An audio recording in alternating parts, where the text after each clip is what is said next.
Muito boa noite. Muito Obrigada boa noite, pela presença. Vamos começar por aqui, por estes impasses que se sucedem em torno da defesa de José Sócrates no julgamento da Operação Marquês.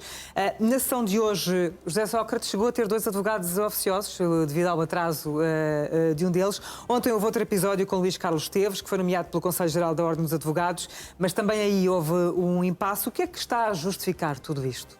Eu queria primeiro só clarificar algo que foi dito no início, que é a nomeação foi feita pela Ordem dos Advogados, não foi feita pelo Conselho Superior da Magistratura.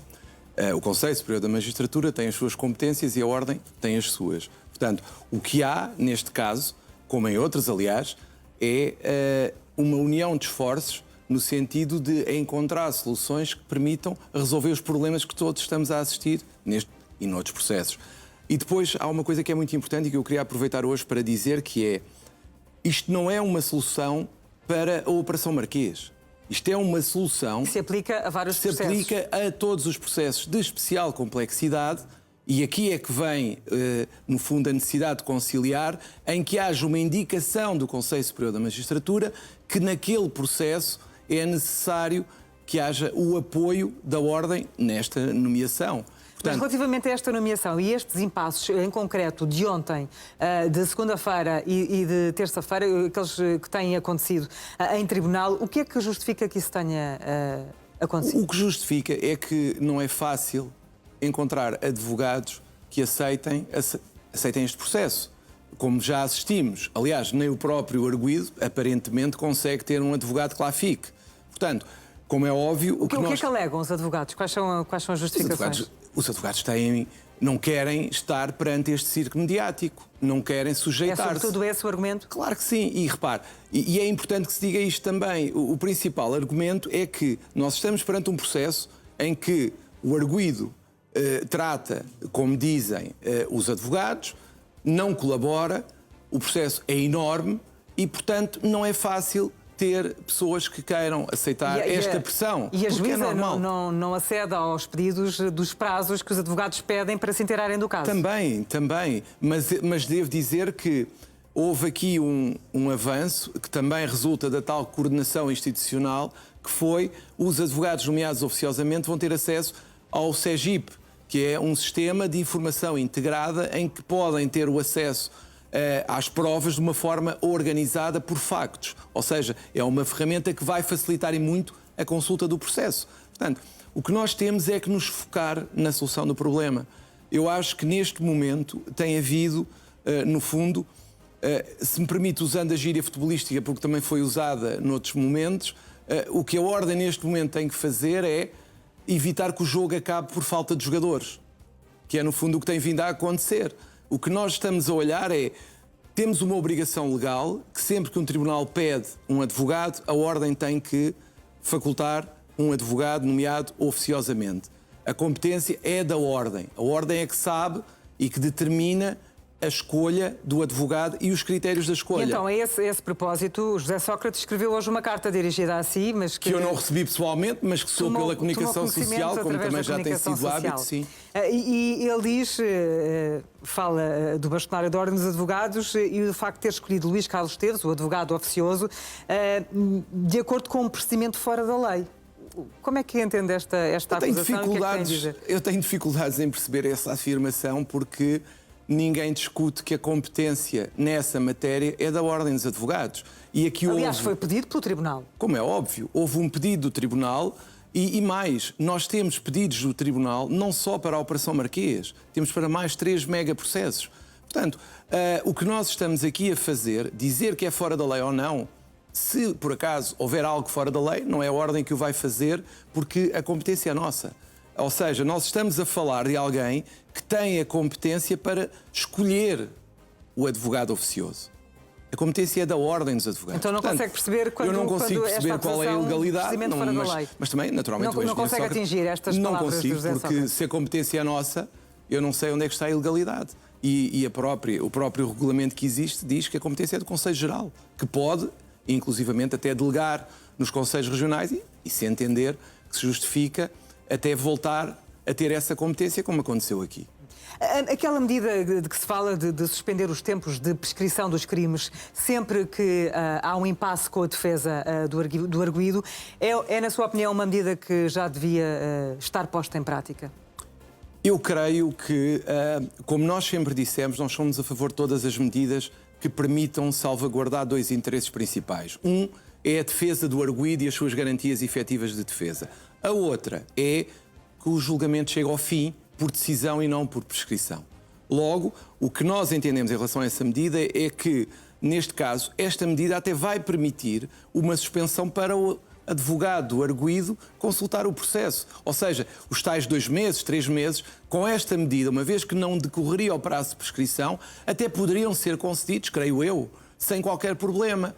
E não estarmos aqui a correr contra o tempo. Portanto, o que eu entendo é que a medida poderá, inclusivamente, equilibrar a defesa e as garantias de defesa do arguido, porque aí o Tribunal, creio eu, terá o bom senso até de dar mais tempo. Portanto, ou de permitir. Sim, é uma medida que faz falta. Eu acho que é uma medida que faz falta, sinceramente. Acho que é uma medida que faz falta, até porque eu quero, e acho que todos devemos querer, que os julgamentos acabem, volto a repetir, por decisão que conduza à absolvição ou à condenação dos arguidos e não por prescrição. E tudo o que permita chegar a esse fim, mas que não alongue excessivamente o poder punitivo, nós concordamos. Mas temos que ter cuidado, porque, repare, há que ter muita atenção às circunstâncias e, muito especialmente, há que ter o cuidado, quanto a mim, de não achar que esta medida pode ser aplicada imediatamente, porque temos que ponderar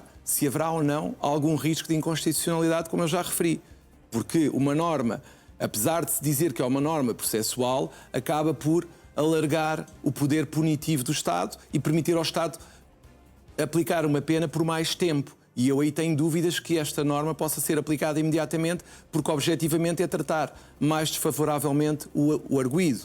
Isto significa o quê? No fundo, se quisermos também, em linguagem futebolística, não podemos mudar as regras de fora de jogo a meio do jogo. E é isso que está em causa quanto a mim, e acho que isso tem que ser ponderado. Eu não estou a dizer que é inconstitucional, atenção. O que eu estou a dizer é que, por estarmos perante meios penais, a dúvida pode surgir e é importante que não fique. Deixa-me só voltar aqui a esta questão do prazo, porque a juíza rejeitou o pedido do advogado oficioso Luís Carlos Esteves para ter 20 dias para se inteirar deste caso para defender José Sócrates. Num processo com tamanha complexidade, e eu já lhe fiz esta pergunta outras vezes, mas em relação a este prazo específico, 20 dias, parece-lhe um prazo excessivo?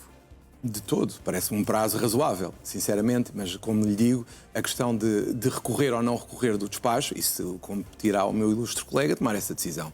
Agora, o que me foi dito foi que, por hora, o que se está a fazer no Tribunal até ao princípio de maio será ouvir as gravações. Se haverá um prejuízo para a defesa por não haver esse prazo, isso terá que ser o meu ilustre colega a tomar essa decisão. Agora, é 20 dias, objetivamente, não é um prazo excessivo para consultar um processo com aquela dimensão, mesmo com o apoio da ferramenta. E o prazo razoável para si seria? Sim, tudo depende, mas eu diria que o prazo razoável terá que ser 20 dias, é razoável que seja, e eventualmente até mais. Vamos falar agora, porque queria ouvi-lo sobre esta questão do impasse também, outro impasse no Tribunal Constitucional. Mais uma vez, as instituições em risco. Sim, o PS recusa ficar de fora na escolha dos 3 juízes que estão em falta no Tribunal Constitucional. Tem justificação este impasse? Eu até lhe diria, a minha preocupação até é esta, que é, eu parece que estou a assistir a uma escolha de jogadores políticos. Ora, isto é um tribunal.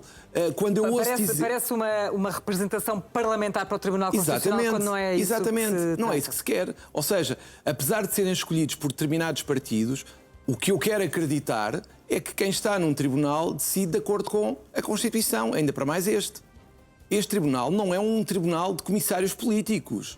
Este tribunal é um tribunal que decide se a Constituição é ou não violada em determinadas circunstâncias. Está-lhe a fazer um pouco confusão esta Claramente, porque polémica. Parece que estamos a falar, mais uma vez, de um jogo político, quando o que está aqui em causa é o Tribunal. Eu quero acreditar que quem quer que venha a ser escolhido não vai andar atrás de cartilhas políticas, porque não é isso que eu acho que deve ser um Tribunal Constitucional, porque senão não se justifica que ele exista. Porque o Tribunal Constitucional, se vai andar ao sabor das maiorias de direita ou de esquerda, serve para quê? Essa é a questão. Muito bem, vamos avançar para a ordem do dia.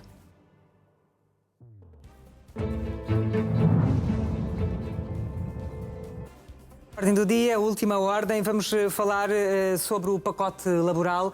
Há aqui indicadores de que poderá haver aqui um acordo, depois daquele apelo feito pelo Presidente da República, António José Seguro, para que haja diálogo, porque diz o novo Presidente da República que o país precisa de um acordo equilibrado em matéria de legislação laboral. Eu creio que as preocupações do Sr. Presidente da República são totalmente legítimas. Quem anda nos tribunais sabe que tem que haver um equilíbrio nas relações laborais.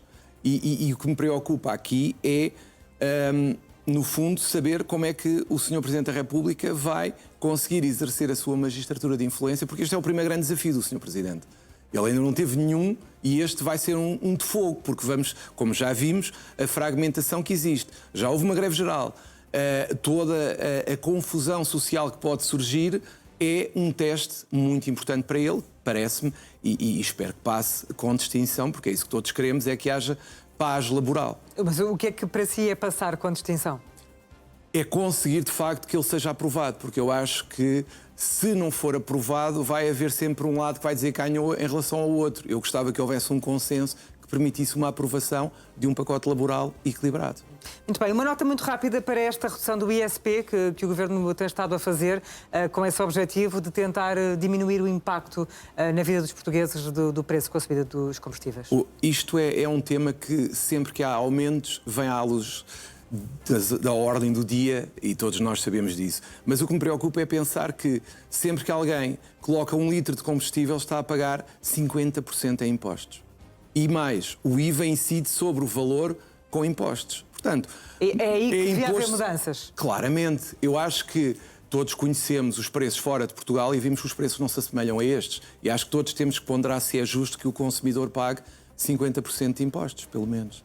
Muito bem. Muito obrigada pela análise e pela presença mais uma vez no Jornal à Noite no Jornal. Regressa para a semana. Boa noite. Muito obrigado.